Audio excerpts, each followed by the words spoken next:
I'm Matt Miller, Senior Fellow at the Center for American Progress, author of the 2% Solution and host of KCRW's Left, Right, and Center.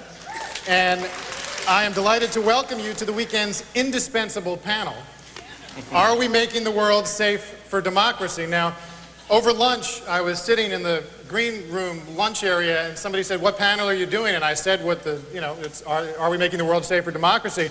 And she said, "Are you going to be focusing on American democracy or on democracy in foreign countries?" And I thought that about probably captured the political center of gravity of the temperament of what may be the LA Times Festival of Books audience.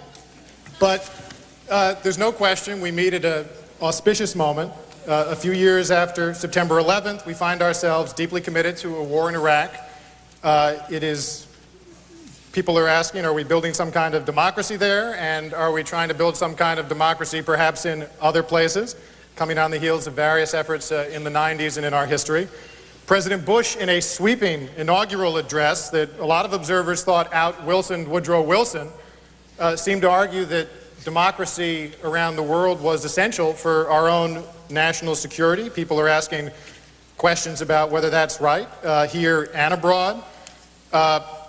Lots of Americans, as well as our allies, seem unsure of the trajectory of America's role in the world today. Are we on our way to a more crusading military overreach? Is benevolent empire our destiny and needed, as some might say, to assure our security in this complicated, dangerous world? Are darker motives really at work, which some, including some on this panel, may argue? And of course, the question that's atop this audience's mind, I'm guessing, is will the Democratic Party ever figure out what it thinks about all this and how it intends to lead?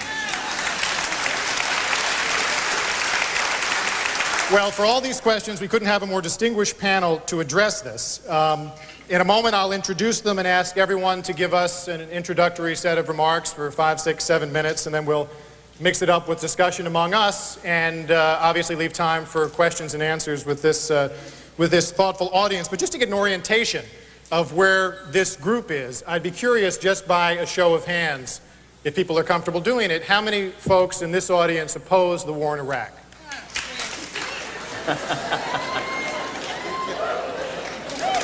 Just trying to understand. This is going to be a civil discussion, so those of you who didn't raise your hand, there's room for all that conversation, but it's just useful to understand where we are. So without further ado, and also I want to remind our authors that in the proud LA Times Festival of Books tradition, they should feel free to work their remarks toward their current book with whatever flimsy non sequitur that may entail. Let me briefly introduce all of our panelists, and then we'll go down the line and get some opening remarks. David Reef, to my left, to your right, is an American writer and policy analyst. He's been a consultant for humanitarian organizations, written widely, as all of you know, on topics ranging from war, human rights, humanitarian assistance in Africa, third world immigration. He's covered Bosnia, Sarajevo, Rwanda, most recently a lot of work from Southwest Asia and post-war Iraq. He's the author of 6 books. The most recent, which is just out, is At the Point of a Gun, Democratic Dreams and Armed Intervention, which is just out from Simon & Schuster. Welcome, David Reef. Charles Kessler, immediately to my right and your left, is a professor of government and director of the Henry Salvatori Center at Claremont McKenna College. He's also the editor of the Claremont Review of Books and a senior fellow at the Claremont Institute for the Study of Statesmanship and Political Philosophy. His edition of the Federalist Papers, which I did not know, published as a Signet Classic, is the best-selling edition of the Federalist Papers in the country. Welcome to you, Charles Kessler. To your far right is Sergio Ramirez, the well-known Nicaraguan novelist and writer who served as vice president of his country during the Sandinista regime under Daniel Ortega. Among his numerous works of fiction and nonfiction are Margarita, How Beautiful the Sea, To Bury Our Fathers, and his latest novel, 1001 Deaths. Welcome to you, Sergio Ramirez.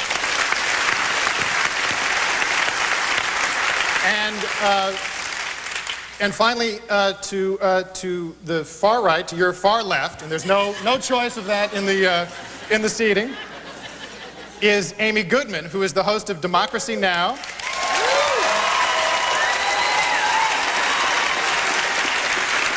You've heard of it, which airs on more than 300 radio and TV stations across North America and the world. She's won many of the biggest prizes in journalism, including the George Polk Award and the Robert F. Kennedy Prize. Her book, Exception to the Rulers, exposing oily politicians, war profiteers, and the media that love them, has just appeared in paper with a new preface, and I'm told just this week hit the New York Times paperback bestseller list. Welcome to you.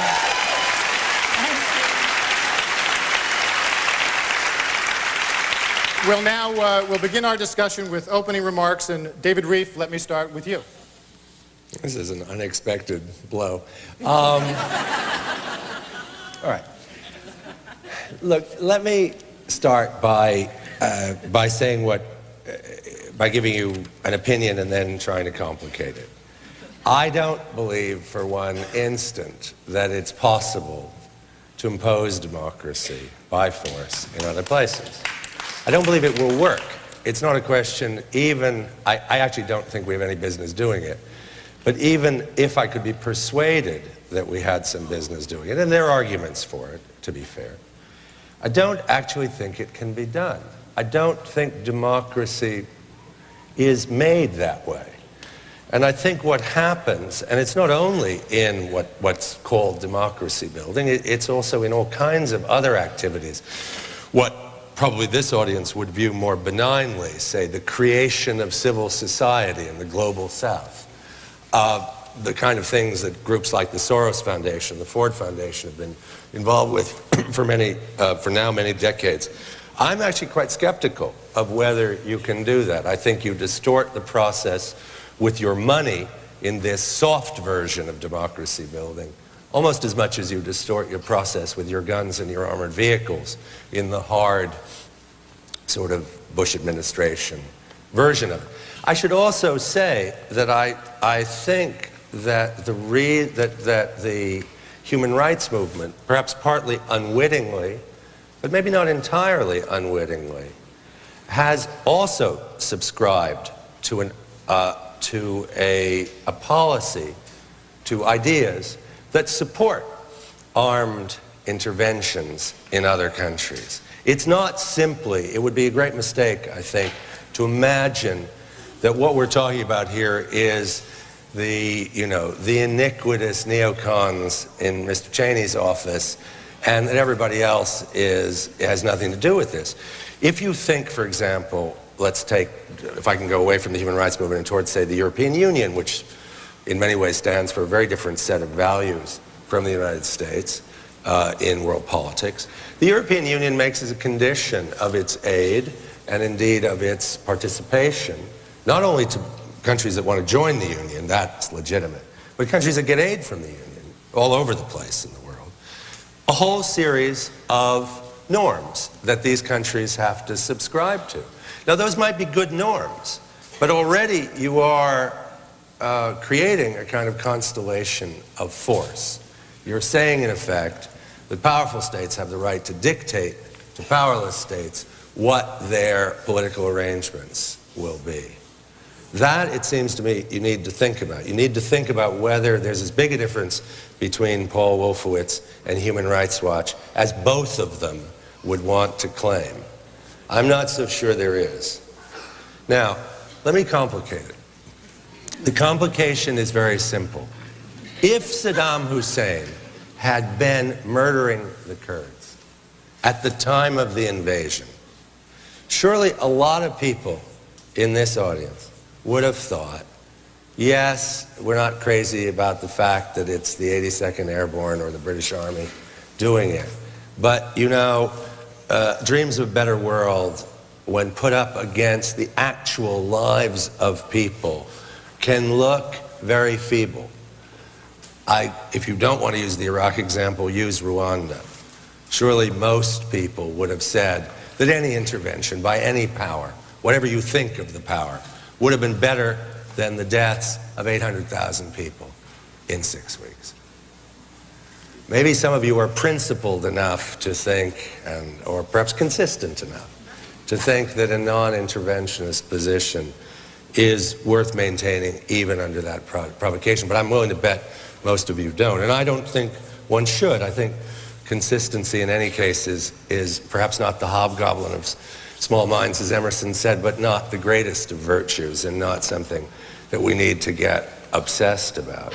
But that's the problem. Now, in Iraq, the Kurds had been murdered long ago, and the intervention, in my view, had very little to do with saving lives. But Human Rights Watch, for example, called for an intervention in the mid-'80s at the time of Halabja. And it would have been an intervention more or less with the same military forces. That's something one needs to think about. But on the larger point, I mean, the point is quite simple. The notion that democracy is either the natural state of people or that genuine democracy can be created by outsiders, playing any role except a very tangential supporting one, seems to me to fly in the face of both history and reason. What we've got is a venture that is seeking to impose the particular version of democratic capitalism that this country stands for in places that are viewed to be of strategic interest. And the European Union is engaged in a huge project of attempting, in effect, to bribe countries into the European social democratic version of that democratic capitalism. Both of them, to me, despite the headlines about the demonstrators in the Lebanon or movement in Egypt, very doubtful movement in Egypt, but never mind, seem to me a terrible mistake. And of course, the other issue for us, for most of the people in this room, I presume, are Americans, is what happens when a country decides that the military side of its foreign policy is going to become central. I would submit to you that that country's days as a republic are numbered. Thank you. Thanks, David. Let's hear now from Charles Kessler. Charles? Thank you. The phrase, "make the world safe for democracy," is, of course, Woodrow Wilson's. But even Woodrow Wilson distinguished between making the world safe for democracy and making it democratic. The latter is, in my view, impossible, because America cannot make other countries democratic if they don't, in the long run, choose to be democratic. Besides, even if it were possible to make other peoples democratic, it would be undemocratic to do so, at least in one sense of the term. And again, even if it were possible, it would be unnecessary, because the world can be rendered safe for democracy without making it entirely democratic. Is the world getting safer for democratic regimes then? Well, it would certainly seem so if the stunning multiplication in the number of democracies in recent years is any evidence. We have not only the Ukraine and most of Eastern Europe, but Afghanistan, the experiment in Iraq now, events in Lebanon, and so forth, all of which are well known, but a trend towards democracy that goes back into the 1970s and Portugal and Spain's democratization beginning in the 70s and 80s. Democracy's spread over so many climates and races and cultures might seem to confirm that democracy is somehow fated or historically inevitable. A thesis advanced long ago by Alexis de Tocqueville and more recently in a more dogmatic form by Francis Fukuyama. Indeed, President Bush has sometimes patronized the so-called inevitability thesis, declaring occasionally and loosely that liberty is the direction of history, for example, or that, quote, history moves in the direction of justice, unquote. But I believe it would be a grave mistake to embrace the anodyne doctrine that democracy is inevitable. In fact, democracy's health and its consequent spread have had much to do with America's choices. The world is, I would submit, safer for democracy today because the U.S. chose to engage and humble democracy's foes, the Nazis, Soviet communism, rightly called an evil empire, and now Islamic totalitarianism. That much of democracy's progress in the world is the direct or indirect result of the policies of America's most conservative presidents of both parties, Harry Truman, Ronald Reagan, George W. Bush, frustrates and infuriates the left, not to mention several of my fellow panelists. But the left's irrelevance in the whole debate about global democratization confirms how stultifying its precepts, particularly its growing and now almost inveterate anti-Americanism, have become.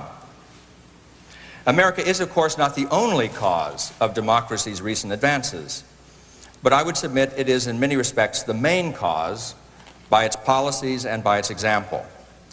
By our policies, the U.S. has helped to create the conditions for democracy in Afghanistan and Iraq, as earlier we had done in Germany and Japan. But we cannot guarantee its success, even in the lands that we have helped to liberate. Our example and our principles can and should be a great influence, but in the end it is up to the Iraqis to make and keep Iraq democratic. And of course, our own example can't be taken simply as a template or model. They must deliberate and decide what is best for themselves, finding their own democratic or at least non-tyrannical way of securing their safety and happiness. So America cannot make the world democratic, but it can help and has helped to secure the democratic world. That is, the world of the democracies in Europe, Asia, Latin America, and even the Middle East. In so doing, the United States has always and rightly had an eye to its own security and way of life. That too is perfectly democratic. And paradoxically, it is a necessary condition for democracies thriving abroad. In short, the best way to make the world safe for Ukrainian or Afghan democracy is to make the world safe for American democracy.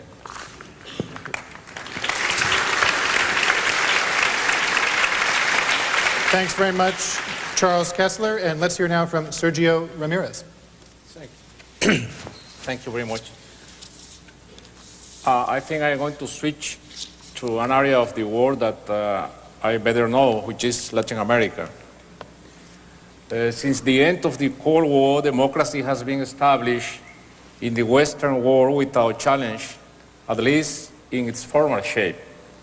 If we take Latin American countries as an example, governments have been elected periodically for the last 20 years. Military dictatorships have disappeared. But has democracy been going smoothly? Certainly, democracy has today new and old foes, four of which I would like to mention here: authoritarianism, corruption, economic failures, and drug trafficking. First, we don't have now military governments, but elected presidents sometimes choose to act in an authoritarian way and try to use institutions and instruments of their own personal power, abusing that power. This whole character of our history, the caudillo, the strong man, is always emerging from his sarcophagus to threaten the fragile advance to democracy, like in Nicaragua, for example. And caudillos are very often linked to populism. What modernization really means in political terms is that the law and the institutions can be stronger than individuals. Second, corruption is also an old disease in Latin America. It seems a contradiction, but it has been renewed as a result of the spreading of free elections. And along with economic failures, it has caused in recent times at least 8 presidents to be prosecuted and in most cases removed from office in Venezuela, Brazil, Peru, Bolivia, Ecuador, Paraguay, Nicaragua, Guatemala, and Argentina. It is ironic that those who are democratically elected become the principal enemies of democracy, generating among electors suspicion, lack of trust, and frustration. Third, at the beginning of the last decade, of the last century, the triumph of democracy was presented as the triumph of the market, and the market itself was charged with the task of bringing immediate economic prosperity. To this end, states would stay away from any economic activity, would privatize all public enterprises, including public services, and would bring to an end the welfare state that never existed in Latin America by drastic reductions in public expenditures for social services. What we have managed to install, however, has not been a market economic, but a market society, which is very different. Most of the people, even the middle class, have seen their living standard deteriorate, and at the same time, wealthy people have become even wealthier. This enormous and increasing social gap is a permanent source of instability, as has been demonstrated only recently in Ecuador with the overthrowing of President Lucio Gutiérrez. Fourth, drug traffic. This is a very serious menace, capable of eroding the very foundation of the state and making a mockery out of democracy. The ability of drug cartels to buy judges, courts, police officers, and even high-ranking officers in the government transforms the lords of the drug traffic in key power players. And even worse, it gives them the ability to intervene in armed conflicts, like in Colombia, in alliance with all the sides, the guerrilla and the paramilitary. But are we better before in spite of those black holes? Certainly yes. We must consider the exercise of democracy being so young among us as a process of trial and error. Hopefully, people will elect better candidates as the exercise of democracy continues without interruptions. I believe that no other system can substitute democracy in Latin America, even with its current imperfections. We must keep electing freely, of course, and what have we won? We no longer have death squads or clandestine jails or desaparecidos. We no live under brutal repression like in the past under military dictatorships. We are not thrown in jail because of our opinions. We have freedom of speech, freedom of assembly, and freedom from fear. And there exists a myriad of organizations in many different fields that represent civil society, ranging from human rights organizations to environmental defense groups. Finally, after many years, people are electing socialist parties into government, trying to find a different approach to the long-cherished solutions to poverty, marginality, and backwardness. We have now that kind of a government in Brazil, Uruguay, Chile, and Argentina, for example, and a similar government could be elected in Mexico in the next year. What does this mean? First of all, that the left-wing parties must demonstrate that they are able to govern a country without creating insoluble polarizations and without dividing society, but also that they are able to bring forth real solutions to social problems, which is the essence of social problems, which is the essence of their programs.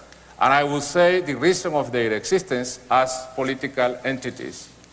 A most difficult task indeed, but those are the ways of democracy and what democracy allows us in Latin America, that ideas can become realities. Thank you.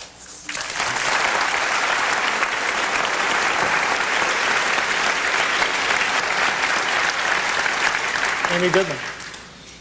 The Bush administration, with the support of the establishment Democratic Party, has endangered democracy around the world. And I want to stay here in this hemisphere to begin by talking about Haiti. Here is a perfect example. It should be celebrating its Jubilee year, 2004. It would have been 200 years old, born of a slave uprising in 1804, the oldest black republic in the world. President Aristide in 2004 had been re-elected. He was the first democratically elected president 10 years ago. And on February 29th, 2004, he was ousted in yet another coup, as he was flown off with his wife Mildred Aristide to a remote area of Africa, the Central African Republic. He got in touch with people here. March 1st, we broadcast on Democracy Now! He said he was the victim of a modern kidnapping in the service of a coup d'etat backed by the United States. Just before I came on the stage, I got a call that said that Prime Minister Yvonne Neptune of Haiti, under Aristide, is now was just beaten up very badly on Friday morning. He's been in prison for almost a year since the ouster of the Aristide government, no charge, pleading with all for him to be released. And President Aristide just held a news conference in South Africa where he's in exile, saying he remains the president. And we have to look very seriously at the role of the United States in yet another coup there.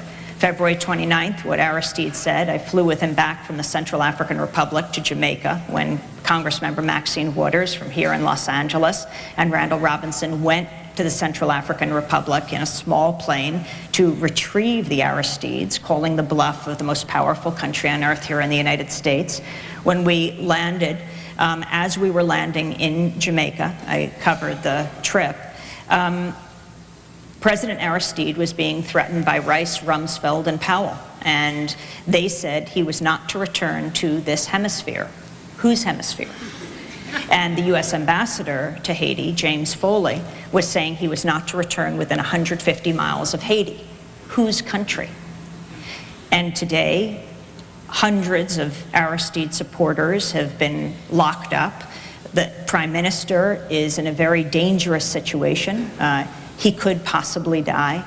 And what is the U.S. doing but working with those that ousted President Aristide once again? And we don't have to just stop in Haiti. Let's look at Aceh, right? This is the country that was so hard, the area of the world, a province of Indonesia, that was so hard hit on December 26th by the tsunami. If you mentioned the word Aceh before December 26th, people would probably say, God bless you. But after December 26th, we learned what that place was, because it's believed about 200,000 Achenese died in this natural catastrophe, the hardest hit. But Aceh's been hit by 2 tsunamis, not only the natural catastrophe, but the catastrophe, the tsunami, that is the Indonesian army. And very little coverage of that area talked about the state of siege declared by the Indonesian military. What happened soon after December 26th? The Deputy Defense Secretary, Paul Wolfowitz, went to Aceh, returned. He, by the way, is a former U.S. ambassador to Indonesia.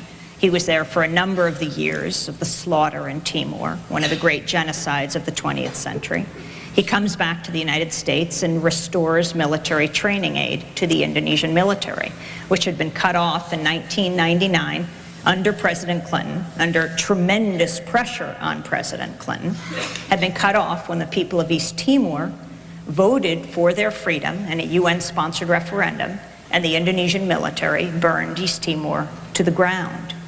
This is the army that the Bush administration has now restored military training aid to.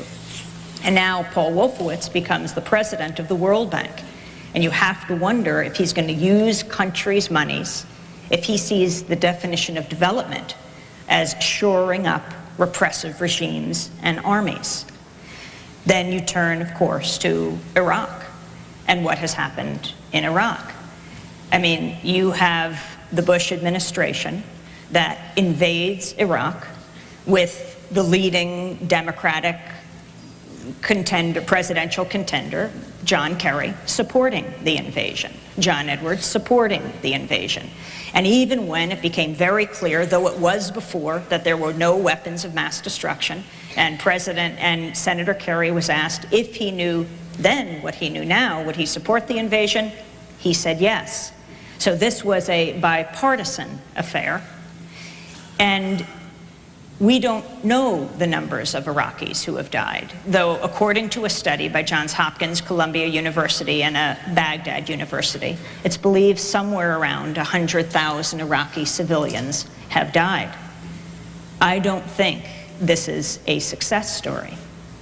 And before we finish up talking about democracy in the world, I think it's most important to talk about the most important component of people's understanding of the world, and that is the media. More powerful than any bomb, more powerful than any missile, the Pentagon has deployed the US media, and we have to unembed it. We have not seen what has happened in Iraq. It's very difficult to assess because of the kind of military hardware show, the kind of game, the kind of video game that the US media has presented to us in Iraq. You have to compare the US media's coverage of Iraq with the rest of the world's coverage, and the difference is frightening. Someone recently quipped, what's the difference between the US media and Al Jazeera? The US media shows where the missiles take off. Al Jazeera shows where they land. But I raise the media as a part of what is happening in the world today because it is such a powerful weapon right now. They are the most powerful institutions on earth, and they have reached an all-time low in this country. And I think that's where the focus of activism should be right now, because I really do think that if people saw in this country for just 1 week what it has looked like in Iraq over the last 2 years, babies dead on the ground, women with their legs blown off from cluster bombs, if we saw the body bags of US soldiers come home and the flag-draped coffins, President Bush has invoked this executive order that says that they cannot be videotaped or photographed. And when was the last time you saw a seriously injured US soldier? They are brought home under cover of night, purposely. If we really saw the reality of war, I'm not for reality TV, but I do think we need a little reality TV when it comes to war. If we saw these images for just 1 week, Americans are a compassionate people, and I think that Americans would say no to war, that it is not an answer to conflict in the 21st century, and it is certainly not an answer to making the world safer for democracy.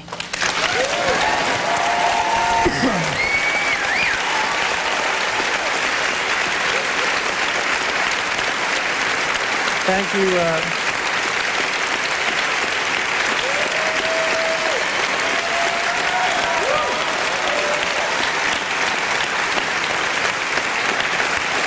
Thank you, Amy. It's awful when you antagonize the audience in that way by taking on their deepest beliefs. Let's talk a little bit among ourselves. We'll leave time for Q&A. Let me ask you, there's so many issues that are important that have been raised in different ways by all our panel. Just quickly, Amy, I'd be curious, on your perspective, if it's sort of asking you the John Kerry question in reverse. If we had found weapons of mass destruction in Iraq the way people like Bill Clinton, for example, told the American people were there, would that have changed your view about the pros and cons of this invasion? I think that we have to look at history. I think that is very important in all of these cases. That what became somewhat of a famous picture of Donald Rumsfeld shaking the hand of Saddam Hussein in 1983, 1984, when he went as the Reagan-Bush envoy to Iraq to normalize relations with Saddam Hussein, when they knew at that point, both the State Department had come out with a report that week, as well as the UN, that Saddam Hussein had used chemical weapons. This was 20 years ago. And they're, even knowing what Saddam Hussein had done, the Reagan-Bush administration moved forward with shoring up Saddam Hussein. I don't think he would have remained as a military tyrant there for the next 2 decades if the U.S. companies, German companies, British companies hadn't ensured that he retain the kind of tyrannical power that he had. It was up to the U.S. The U.S. determined that he remained in power, and I think we should look back then. So that means that's a no, even if they had found WMD, even though we may think that what was done 20 years ago was a mistake, even if he had WMD, it'd be a mistake to have invaded now.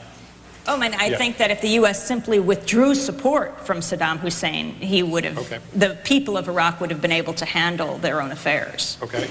David Reif, a question for you, and others should feel free to jump in, but one of the things that strikes me about the power of your new book is you describe an evolution in your own thinking on this stuff, and that in the 90s you were one of those on the liberal side who were saying maybe this was time for an age of liberal imperialism. Was that the title of the article, I think, that's included in the collection? And that with some, I guess, what's so interesting about your, the way you grapple with this in your book is you describe an evolution that's intellectually honest and troubled and passionate. Can you talk a little bit about what led you to go from one place to the other on this and what that suggests for where all of us should be thinking nowadays? Well, I think people try to think should challenge their own assumptions, not only the assumptions of their adversaries. And I do think, you know, one's own pieties are certainly equal, should be, you know, not off limits. I started in the work I do in the siege of Sarajevo, watching, you know, somewhere between 1,000 and 5,000 shells land in Sarajevo every day, and knowing that my country could have, with very little military power, stopped this slaughter. I was in, you know, the Rwandan genocide, again, the 82nd Airborne, or a British Army or the French Army, or frankly the South African Army. One of the scandals of the Rwandan genocide is that the Mandela government declined to do anything when it had the military capacity to do so. It's not only the West. And I thought, look, if these are my choices in these slaughterhouses between having people saved, doesn't solve anything politically, I never thought it did, but simply saving people's lives and you know, giving a victory to American imperialism or British imperialism or UN imperialism, because frankly there is such a thing. Frankly, the lives weighed more for me. And that's the way I spent the 90s. I spent the 90s in South Sudan, in Liberia, in Bosnia, in Kosovo, in Afghanistan, in other wars, not this war. I was in this war too. I still am troubled by that, because in a massacre, I'm not sure one's opinions about one's own government or other governments matter all that much. As I said before, weigh all that much. What I am sure of is that it's very different to use warfare, and I'm afraid I don't believe the 21st century is any different than the 20th or the 19th or the 18th or any other. I think war, like the poor, will always be with us, as a good book says. I think that what changed my mind was the sense that I have that both on the Bush administration side, what I think of as, you know, this neoconservative Wilsonianism, this idea that we can remake the world in our own image, which we call, Mr. Kessler calls, democratic. I'm more skeptical of that, but we could argue about that. But that both on that side, if you like, the muscular utopianism of the right and the human rights left, as evidenced by people like Samantha Power, whose book is a brief for military intervention all over the world, that we were suddenly, that war was becoming the principal means of our diplomacy, that in effect both sides, the human rights left and the militant international right of the Bush administration, viewed war as the mechanism, as the Archimedean lever for making the world a better place. And that won't do, because war, even just war, is about the slaughter of innocents. Again, Amy Goodman says if you saw war on your television screens, the American people are a compassionate people. I don't know if the American people are any more compassionate than anyone else, frankly, but that's another conversation too. But I think American exceptionalism, both in the, as it were, the official version and the Chomskyite flipped version is equally preposterous. I don't think Americans are any more compassionate than anyone else, but Americans can determine a lot of policy in the world because we come from the most powerful country on earth. Just war and unjust war is about children slaughtered and about, it's not about that. It's about, I mean, if you're taking a pacifist position, that's fine.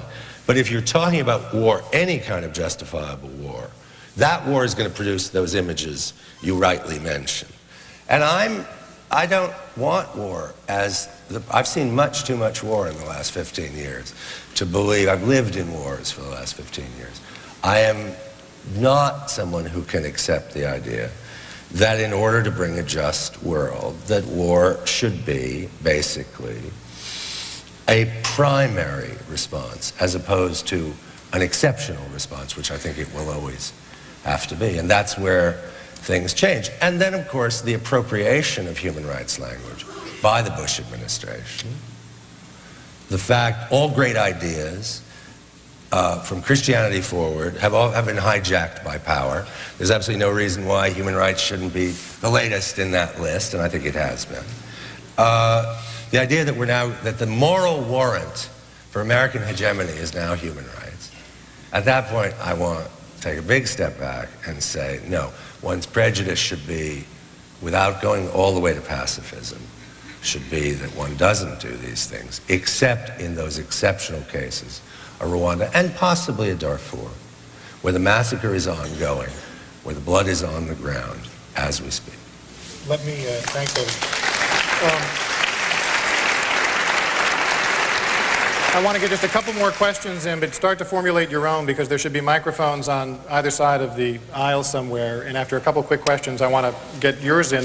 Sergio Ramirez, I'd be curious if a U.S. president, maybe not this U.S. president, but a U.S. president asked your counsel on how American power could help correct the imperfections of Latin American democracy you talk about. I mean, if you describe a big picture of some progress with many remaining imperfections, what ought to be the American role in helping move that toward a better outcome, as you see it?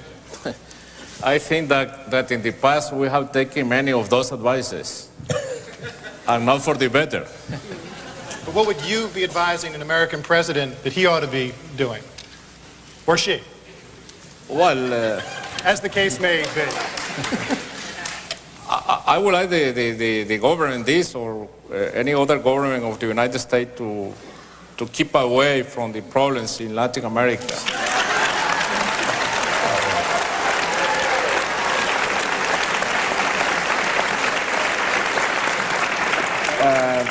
You know, history is the best teacher in this this way.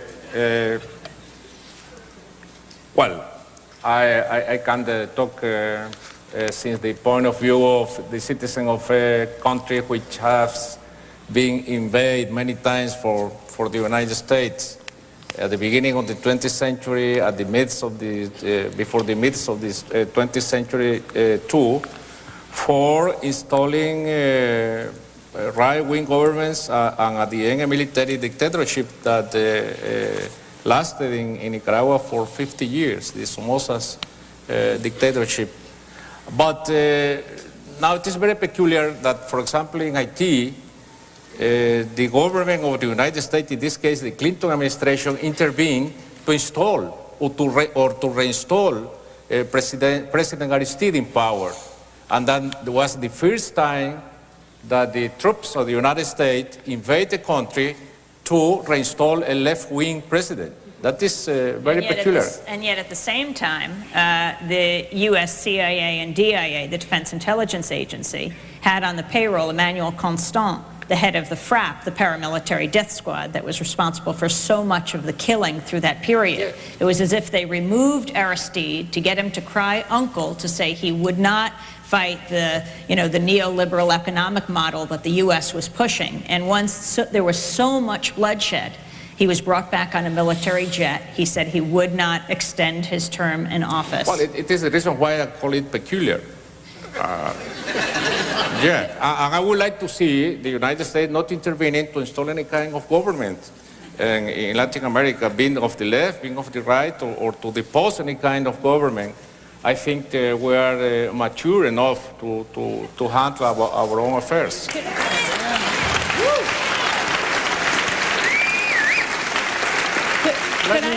Could I ask Sergio one quick question, just to get your reaction to the confirmation of John Negroponte as the Director of National Intelligence, the former U.S. ambassador to Honduras, which was the training ground for the, in support of the Contra War? Well, we have a lot of experiences with Mr. Negroponte too. He was the ambassador in Honduras, and he directly directed the forces of the Contra against Nicaragua. That is the experience I have with Mr. Negroponte. Let me give Charles Kessler a last word here, and I don't want you may be outnumbered. And I don't want to portray you as a full-throated supporter of current administration policy, because you're not, as you articulated and as I read. But just to tee it up as a last question before we go to the audience's questions, I remember President Bush, I think it was at the Republican convention last year, read some editorial from the New York Times right after World War II, I think, bemoaning, he was quoting the Times, that the occupation in Germany was an abject failure. Didn't we realize that we should never have been trying to do what we were doing in Germany, that it was a hopeless thing? And then Bush very smugly, I think, said, the New York Times is still writing those editorials 50 years later. Is it not possible to have any hope that from what on the ground, through the incredible on-the-scenes reportage that, including what people on this panel have borne witness to, that 20 years from now we may look back and say something better is coming out of this than many of us now expect? No, I think it's possible, very possible. I'm not sure that you'll have a fully functioning liberal democracy in Iraq of the kind that we might like to see, but I think you'll have something that is non-tyrannical and that is much better than the bloodthirsty regime of Saddam Hussein. Iraq is not a perfect case for democracy. I mean, it doesn't have many of the preconditions that one would look for if one were picking a country to try to encourage democratic growth in. Nonetheless, when the people of Iraq gave Saddam the purple finger in the election, I think they indicated that they had something of the pride and the spiritedness, and even, you might say, the love of freedom that is necessary in a democracy. So there are some encouraging signs there. I would also say, of course, that if it hadn't been for the war, if it had been for the invasion, you would not have had men and women voting in Iraq. You would not have had men and women voting in Afghanistan. And although the toll on the Iraqis, civilians, has been high in the war, the toll exacted on them by Saddam Hussein over many years of dictatorship was exceedingly higher than the casualties in the war. So war is a terrible thing, but it is not the most terrible thing. And there are circumstances when it is justified. If the WMDs had been found, it would have been a slam dunk. Thank you. No heckling. Let's have everyone's... But in many ways, Saddam brought this on himself. He never lived up to the agreements he made at the end of the 1991 conflict. And he continued to behave very suspiciously about WMDs and other things. And he was a fountain of anti-American and tyrannical behavior at home and in the whole region.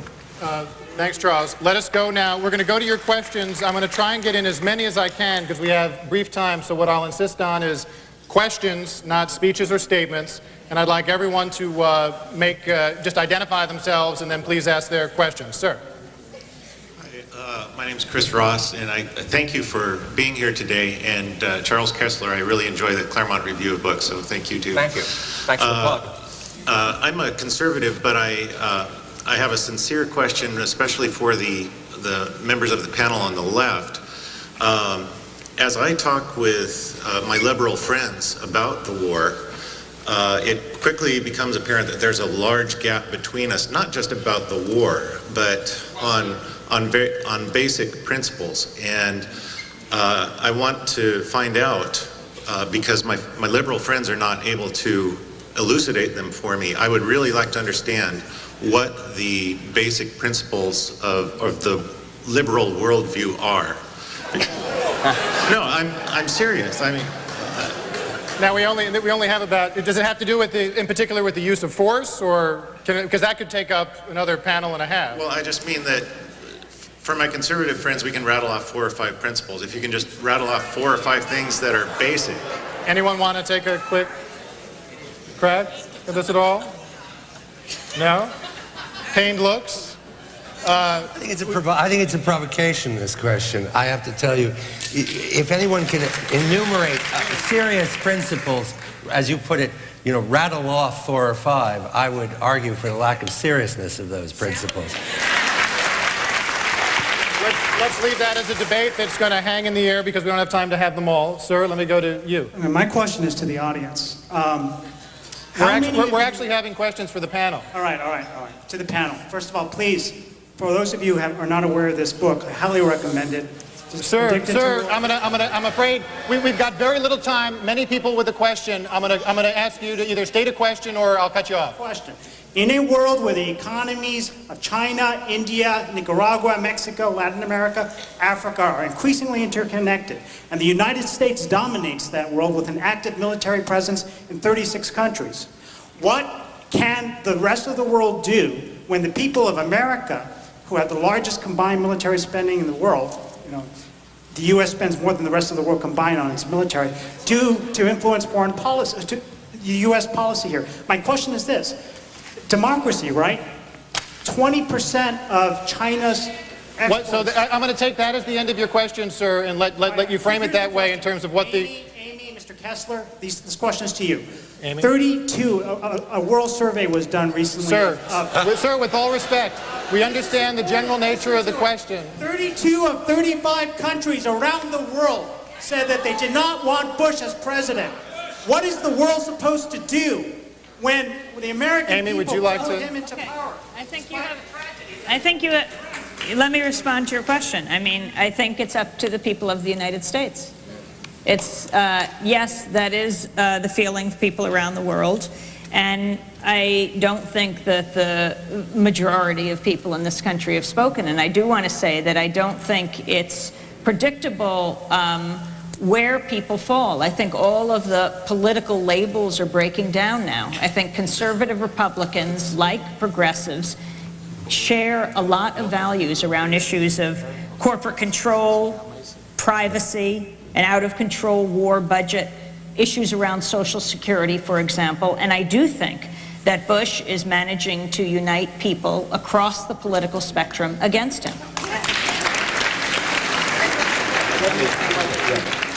Well, I mean, world poverty has taken a dramatic decrease in the last 10 years as the economies of India and China have become integrated into a liberal trading order. One of the things that can be done to alleviate the imbalance of economic welfare in the world is to increase globalization, to increase the liberal trading order. And what most countries do in respect of that is to free ride on the United States as the country with the largest military to enforce the conditions of a liberal trade order, which are in fact good for everyone. Most third world countries don't suffer from oppressive multinational corporations, they suffer from being neglected by multinational corporations. We may not agree, but it's a totally legitimate perspective, so I think people should let him have his say. Sir, brief question. Good afternoon. My name is Ryan Thompson. I'm a Sergeant in the United States Marine Corps. Proudly served in Iraq 2 tours. And I actually have a really simple question for the lady on the far left. Ma'am, I'd just like to know what your qualifications are for talking about what is going on in Iraq, because I think you're way off base, and I'd just like to know what exactly your qualifications are for talking about what is going on there. Well, let me ask you what your experience was like. Were you in Iraq? Yes, ma'am. I served 2 tours in Iraq, one in Nasiriyah and on the southern area of Baghdad, and I served a second tour. I just got back in October from Fallujah. And what is your feeling about why the United States was in Iraq? My feeling, ma'am, about why we're in Iraq is we're there to help those people. And to tell you the truth, the dictatorship under Saddam Hussein was a lot worse than I think anybody in the United States has any idea what it was actually like. Finding torture victims, mass graves. Please let this gentleman talk. The things that we saw happen over there, I think the weapons of mass destruction is a moot issue. It's regardless of why we went in there in the first place, we're doing the right thing there now, and 99.9% of the people there, including the people in Fallujah and in Ramadi and the places where U.S. troops are most often shot at and most often ambushed and attacked, the people even in those areas are extremely glad to have us there. And that's the truth of the matter. I don't think that's getting across to mainstream United States. I'd also wonder about your response to the level of resistance right now in the military. How do you feel about your fellow soldiers who are saying no? For example, I think at this point there are more than 5,500 U.S. servicewomen and men who are saying no to going to Iraq. And right to the highest levels of the military, the kind of questioning that has gone on, not of why you went, you were sent, but of why the U.S. is there to begin with, and why so many servicemen and women have had to die to be there. What do you think of your fellow soldiers who are saying no to going? I think in response to what the other soldiers think is generally the ones that are having problems over there are not the infantrymen, not the military police, not the construction workers, not the ones that are out helping the Iraqi people. A lot of the problem is the people that are stuck on a 12, 13-month deployment, and they're stuck inside a base, and they're not seeing what's actually going on, what help we're doing for those people. And they haven't seen the things that Saddam Hussein's regime did to the Iraqi people. So they're not getting any of the benefits of going over there, seeing what we're doing that's good. All they're getting is a 14-month, 12-month, 13-month deployment where they're away from their families, they're in an extremely hot, hostile environment. And like I said, they're getting all the crappy parts of it, but they're not getting any of the good feedback. I appreciate your comments, sir. We've just got time for one last question. This gentleman here. Thank you. This is a question first for Professor Charles Kessler and to the rest of the panel second. How can Afghanistan and Iraq be properly referred to as quote-unquote democracies if their people do not and will not retain the right to determine their own economic destinies using their own energy resources? How is democracy a relevant term for any nation if core economic circumstances are ultimately dictated from nations or financial institutions abroad?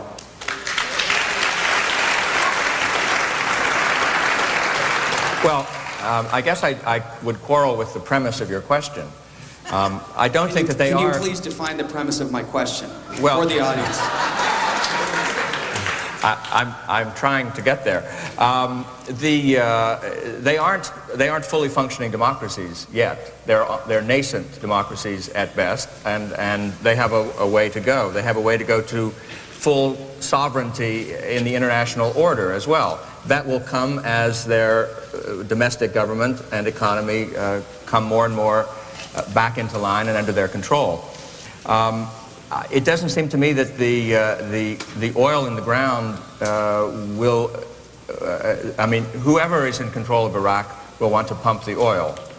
The question is to whom the revenue will go. And I am completely unpersuaded that that revenue is not going to land in the hands of the Iraqis, and is already beginning to land in the hands of the Iraqis. Will they have the right to sell their oil and natural gas to China, to India, to whoever they wish without foreign intervention? I think they will. Well, Thank you. In the time-honored tradition of panels, we can say on this question and all the others that were raised today, only time will tell. Please join me in thanking our distinguished panelists.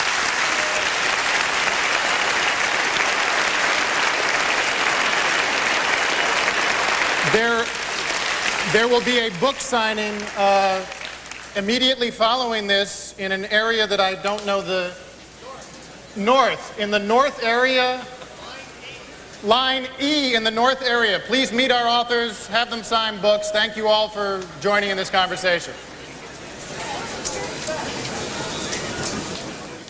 I'm Matt Miller, Senior Fellow at the Center for American Progress.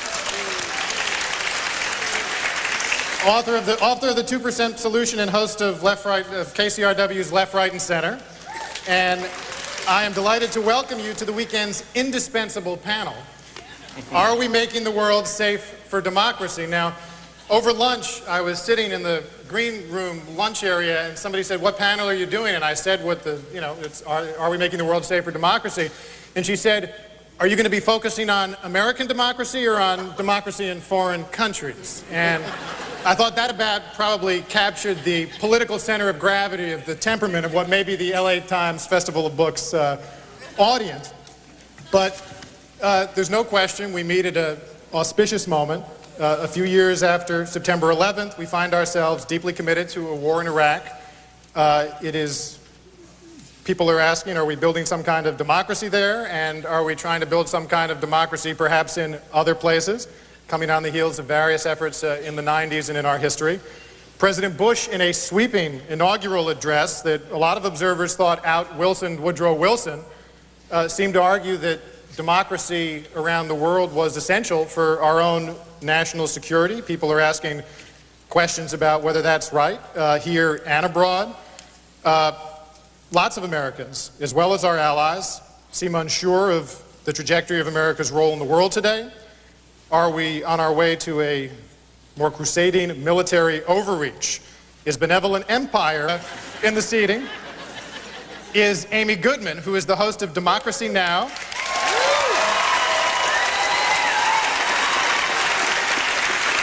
You've heard of it, which airs on more than 300 radio and TV stations across North America and the world. She's won many of the biggest prizes in journalism, including the George Polk Award and the Robert F. Kennedy Prize. Her book, Exception to the Rulers, exposing oily politicians, war profiteers, and the media that love them, has just appeared in paper with a new preface, and I'm told just this week hit the New York Times paperback bestseller list. Welcome to you.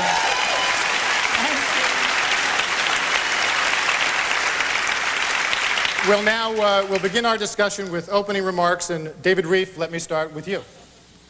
This is an unexpected blow. All right. Look, let me start by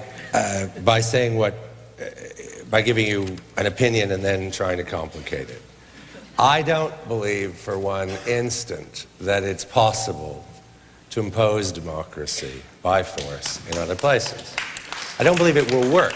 It's not a question I actually don't think we have any business doing it. But even if I could be persuaded that we had some business doing it, and there are arguments for it, to be fair, I don't actually think it can be done. I don't think democracy is made that way. And I think what happens, and it's not only in what's called democracy building, it's also in all kinds of other activities. Is an American writer and policy analyst. He's been a consultant for humanitarian organizations, written widely, as all of you know, on topics ranging from war, human rights, humanitarian assistance in Africa, third world immigration. He's covered Bosnia, Sarajevo, Rwanda, most recently a lot of work from Southwest Asia and post-war Iraq. He's the author of 6 books. The most recent, which is just out, is At the Point of a Gun, Democratic Dreams and Armed Intervention, which is just out from Simon & Schuster. Welcome, David Reif.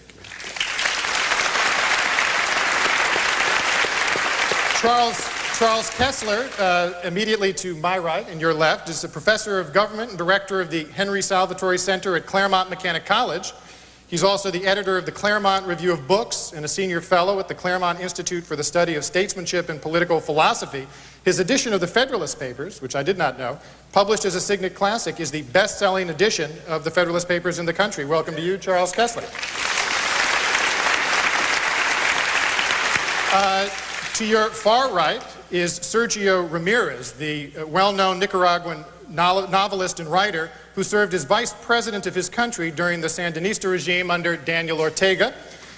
Among his Among his numerous works of fiction and nonfiction are Margarita, How Beautiful the Sea, To Bury Our Fathers, and his latest novel, 1001 Deaths. Welcome to you, Sergio Ramirez.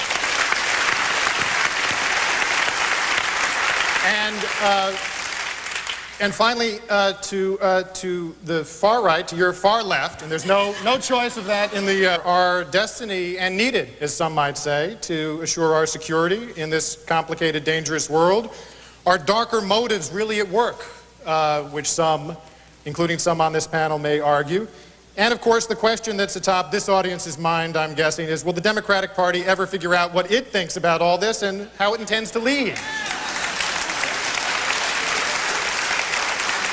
Well, for all these questions, we couldn't have a more distinguished panel to address this. In a moment, I'll introduce them and ask everyone to give us an introductory set of remarks for 5, 6, 7 minutes, and then we'll mix it up with discussion among us, and obviously leave time for questions and answers with this thoughtful audience. But just to get an orientation of where this group is, I'd be curious, just by a show of hands, if people are comfortable doing it, how many folks in this audience oppose the war in Iraq?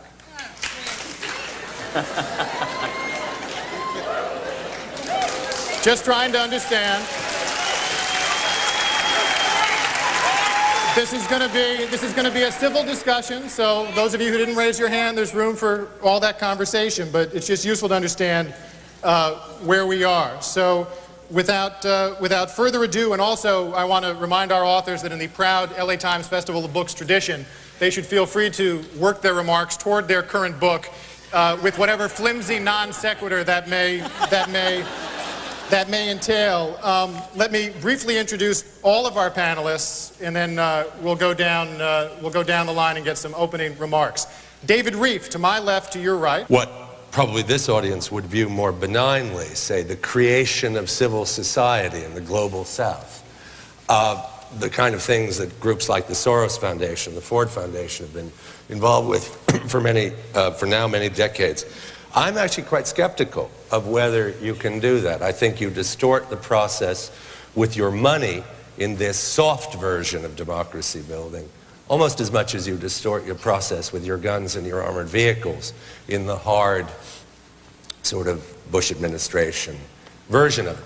I should also say that I think that the human rights movement, perhaps partly unwittingly, but maybe not entirely unwittingly, has also subscribed to a policy, to ideas that support armed interventions in other countries. It's not simply, it would be a great mistake, I think, to imagine that what we're talking about here is the iniquitous neocons in Mr. Cheney's office, and that everybody else has nothing to do with this. If you think, for example, let's take, if I can go away from the human rights movement and towards, say, the European Union, which in many ways stands for a very different set of values from the United States in world politics. The European Union makes as a condition of its aid, and indeed of its participation, not only to countries that want to join the Union, that's legitimate, but countries that get aid from the Union,